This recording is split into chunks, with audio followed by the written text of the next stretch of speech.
The city hadn't seen a wedding like this in decades. The papers called it the wedding of the year. Chandeliers sparkled like constellations, the smell of fresh roses floated through the air, and the marble floors gleamed beneath the feet of the wealthy elite who poured into the grand cathedral. Every guest was dressed like royalty, their diamonds and silk catching every flicker of candlelight. But behind the curtains, away from the flashing cameras and elegant chatter, there was a storm brewing. A storm no one expected. Her name was Clarissa Montague, the bride. Tall, graceful, and dripping in pearls, she had grown up in luxury her whole life. For her, this wedding wasn't just about love, it was about status. Everything had to be flawless, everything had to scream perfection. And if one thing, or one person, was out of place, she would make sure the world knew it. And then, there was Marjorie Johnson, the wedding planner. A woman in her late 50s, with years of experience and a reputation for turning chaos into elegance. She was dressed simply, a neat navy blazer, pearl earrings, and her warm smile that could calm the most frantic of brides. But there was one thing about her that Clarissa could never accept. Marjorie was black. At first, Clarissa pretended not to notice. She kept her disdain behind a smile, tossing out comments like daggers wrapped in silk. "Oh, interesting choice of flowers. I suppose it's quaint. The tablecloths aren't as royal as I'd imagined. Do you really think this looks elegant?" But then, as the hours ticked closer to the ceremony, Clarissa's mask slipped. What would you have done if you were in Marjorie's place? Drop your answer in the comments below. We love seeing how people from all over the world view these moments. As Marjorie adjusted the bride's veil, Clarissa whispered loud enough for half the room to hear. "You know, it's strange. A woman like you working in a place like this. I suppose anyone can call themselves a professional these days." The bridesmaids giggled, covering their mouths, while Marjorie froze for just a second. She had heard insults before, but never one wrapped in so much poison, in front of so many people. She could feel the sting, but she straightened her back and replied with quiet dignity. "My work speaks for itself, Miss Montague. You'll see." But Clarissa wasn't done. She wanted to humiliate Marjorie, to remind her, and everyone else in the room, of their places. She leaned in, her smile sharp as glass, and hissed, "Don't embarrass me today. If you ruin one thing, one flower, one candle, one stitch in my dress, I swear, you'll regret ever stepping into my wedding." Marjorie nodded, holding back the storm rising in her chest. She had faced prejudice before. She had swallowed words before. But she didn't know that today, everything would be different. Today, truth would crack open this perfect wedding like thunder. And the one person who would deliver that truth wasn't Marjorie. It was the groom. The cathedral bells rang out, their deep tolls echoing through the city streets as limousines pulled up to the grand entrance. Guests poured in, politicians, business moguls, celebrities, and high society families, each one whispering about how magnificent the Montague wedding would be. Cameras flashed, capturing every smile, every gown, every jewel. Inside, the organ began to play, and the guests settled into their seats, their voices hushed with anticipation. Marjorie stood near the back, clipboard in hand, scanning every detail one last time. Candles, perfectly lit. Flowers, flawless. Veil, positioned just right. It was a masterpiece, the kind of wedding planners dreamed of pulling off. She should have felt proud. But instead, she felt the sting of Clarissa's earlier words replaying in her mind. And then it happened again. Clarissa, standing with her bridesmaids before walking down the aisle, glanced at Marjorie and smirked. "Try not to trip on your way out, dear." "Oh wait, you're not walking down this aisle, are you? You're just here to serve." The bridesmaids laughed under their breath. For a moment, Marjorie's hands trembled. But she quickly steadied herself.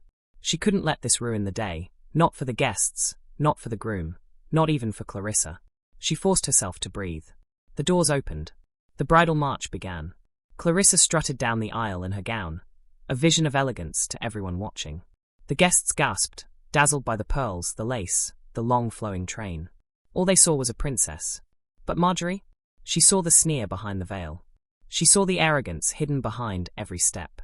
At the altar, the groom, Daniel Whitmore, a tall, handsome man with a calm confidence, waited. He was everything Clarissa wanted on paper. Wealthy, connected, admired. But what most didn't know was that Daniel also carried a secret. A secret that would turn the entire ceremony upside down. Have you ever seen someone hide their true colors until the very last moment? Share your story in the comments. We'd love to hear how you handled it. The ceremony moved forward smoothly. The priest spoke of love, patience, and humility. The words filled the cathedral like music. But when he asked if anyone had a reason why these two should not be joined in holy matrimony, there was a pause. A heavy pause. Marjorie's heart skipped. She looked around. No one moved. The silence felt endless. Until Daniel spoke. I can't. Gasps rippled through the crowd. Cameras clicked. The priest froze. Clarissa's face turned white. What did you just say? She hissed under her breath, her smile frozen for the guests. Daniel turned, looking directly at Marjorie in the back of the room. His voice rang out clear, unshaken. I cannot marry a woman who mocks, humiliates, and degrades people she sees as beneath her. Because love without respect isn't love at all. The entire cathedral erupted into whispers. Guests craned their necks, trying to understand. Clarissa's hands shook as she gripped her bouquet, her smile cracking into fury. And then Daniel dropped the first bombshell. You humiliated the very woman who made this day possible. The woman who worked tirelessly to make every detail perfect. The woman who treated me with respect long before you even knew my name. That woman, he pointed toward Marjorie, is far more worthy of respect than you will ever be. Clarissa's jaw dropped. The guests gasped louder. The story that began as a fairy tale wedding was about to become the biggest scandal the city had ever seen. The cathedral had fallen into complete silence. All eyes shifted between Daniel, standing tall at the altar, and Clarissa, whose flawless smile had now twisted into something almost monstrous. The priest stammered, unsure if he should intervene, but Daniel raised his hand slightly, commanding the room with quiet authority.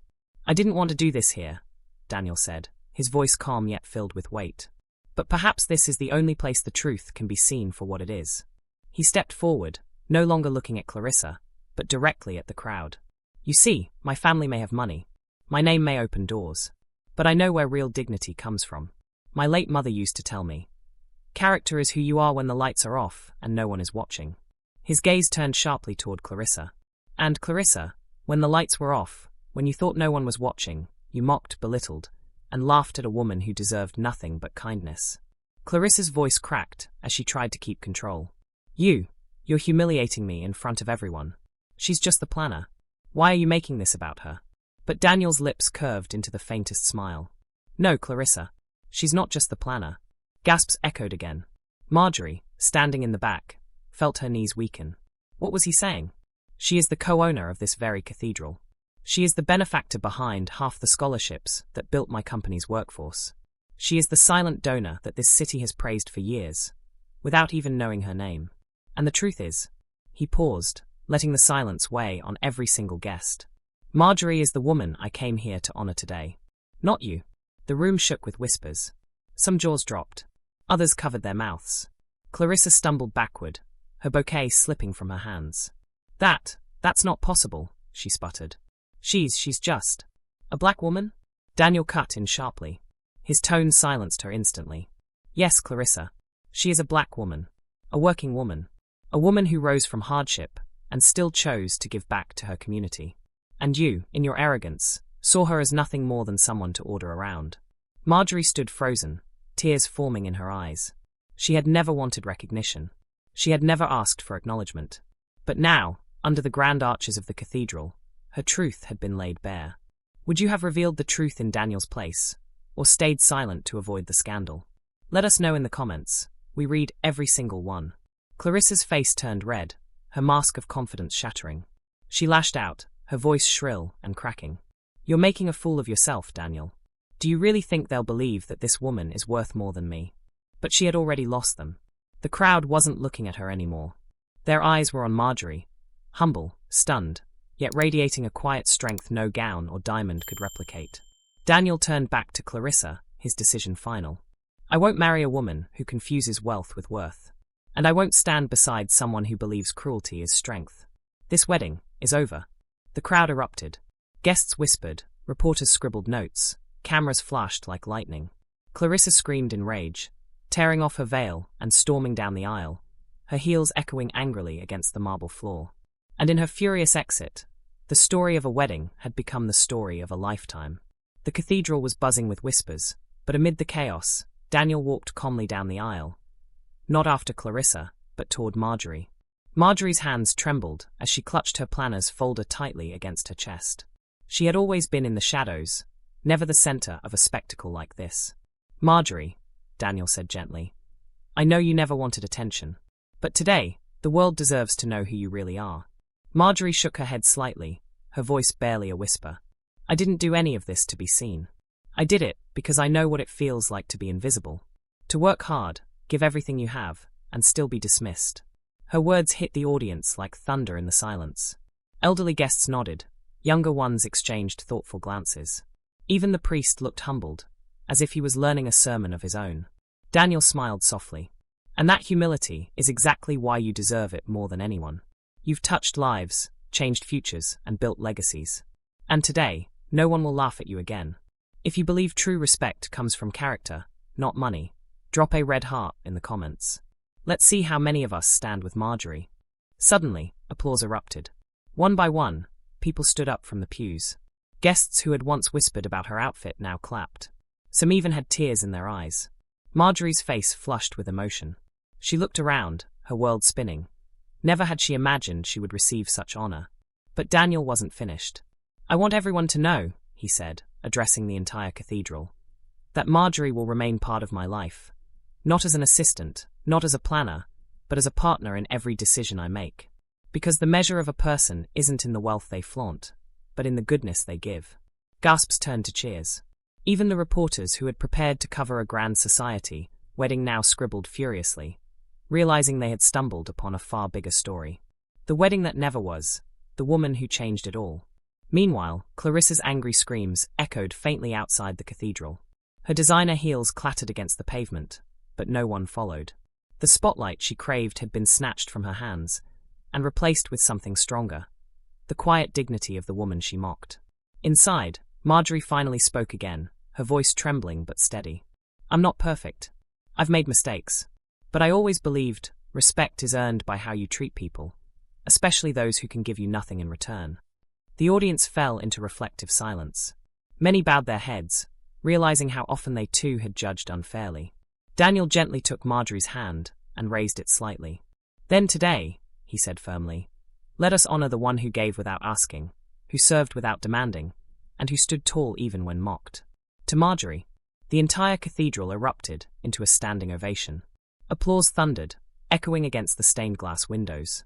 And for the first time in her life, Marjorie didn't shrink back. She stood taller, prouder, her eyes glistening, her heart finally seen. What lesson did you take from Marjorie's story? Comment below with your country. We'd love to see how far her message travels across the world. And if you believe in dignity and respect, don't forget to like this video and subscribe for more powerful stories. The lesson: arrogance fades, wealth comes and goes, but dignity, kindness, and humility leave a legacy that cannot be erased. Marjorie left the cathedral that day not as a mocked planner, but as the woman who taught an entire city the true meaning of respect. And Clarissa? She faded into the background of scandal, her name remembered only as a cautionary tale. But Marjorie's story, her truth, would live forever.